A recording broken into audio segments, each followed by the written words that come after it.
Kakapasok lang mga SSS members at SSS pensioners, kumpirmasyon inilabas ng SSS sa pamamagitan ng Facebook page na kung saan official nang bumaba sa pwesto si SSS President Rolando Ledesma Makasait. Pag-uusapan natin.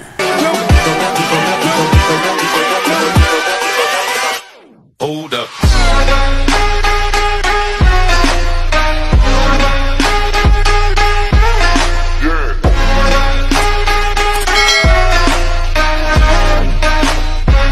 Hello mga ka-vlogs! Welcome dito sa aking YouTube channel. Magandang araw po sa lahat ng mga manonood. Saan po kayong dako sa mundo? Kumusta kayo mga ka-vlogs?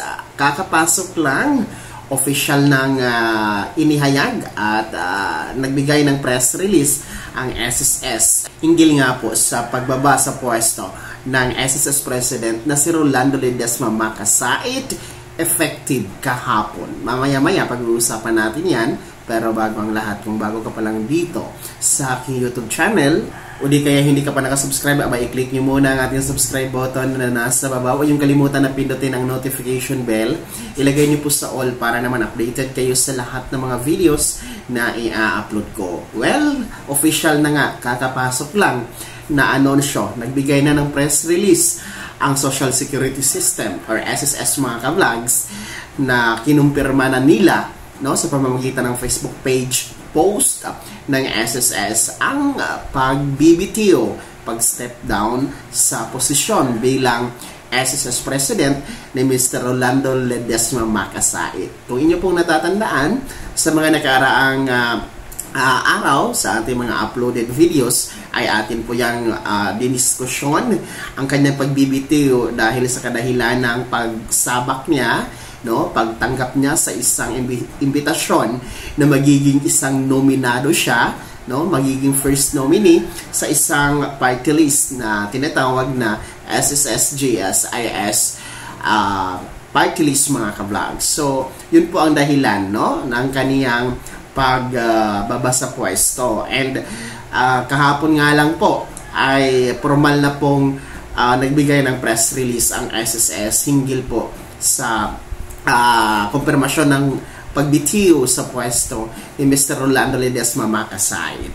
So, kahapon po yan, nilabas ang press release kasabay po ng pag-file ng Certificate of Candidacy or COC ni first nominee Rolando Ledesma Makasait para dito sa SSS-GSIS party list mga ka-vlogs. Well, at least natuldukan na din po ang ating haka-haka, natuldukan na din po ang ating mga katanungan kung talaga bang totoo na magre-resign na siya.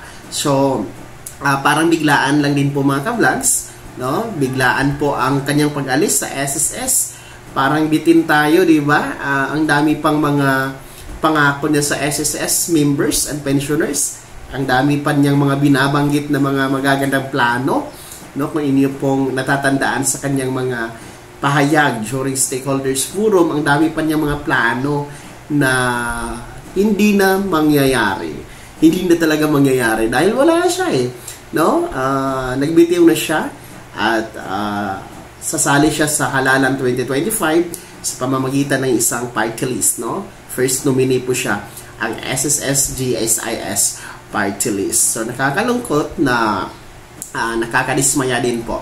Ako mismo parang nakakadismaya na iniwan niya yung SSS sa ganitong sitwasyon na biglaan. Parang ang dali naman magbitiw sa pwesto dahil lang sa isang political interest mga ka-vlogs, diba? So, ang tanong ngayon kung sino nga bang papalit sa kanya, sana naman ay bigyan tayo ng SSS President na may puso, lalong-lalo na sa mga pensyonado, maibigay ang second tranche 1,000 pesos pension increase at matutukan ang mga issue na kinakaharap po ng SSS gaya ng mga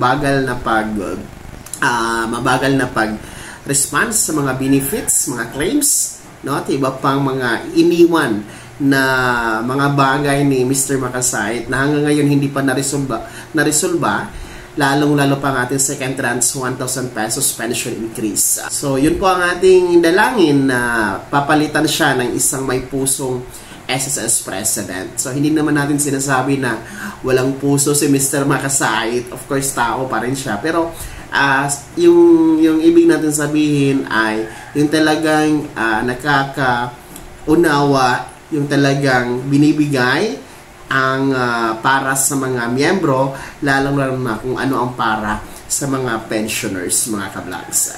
Kayo po, mga SSS pensioners at mga miyembro, mga beneficiaries, ano po ang inyong komento dito sa press release na tuluyan na pong kinumpirma ng SSS ang tuluyang pagbitiw, no, ni SSS President Rolando Ledesma Makasait. Ex-president pala. Kasi effective ngayon, wala na, no? Kahapon kasi siya nag-resign.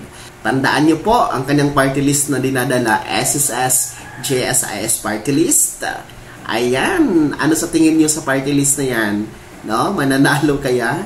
Iboboto niyo ba? Susuportahan niyo ba? I-komento niyo po sa comment section na nasa baba.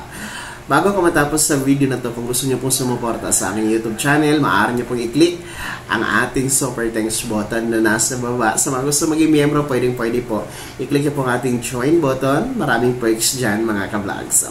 Sana'y naging gabay ang video na to kahit paano na pag-uusapan natin ang mga mahahalagang bagay-bagay na may kinalaman sa pagiging miyembro, beneficiaryo at pensionado sa SSS. Kung hindi ka pa nakasubscribe dito sa aking YouTube channel, maaari nyo na i-click ang ating subscribe button na nasa baba. Huwag nyo kalimutan na pindutin ang notification bell.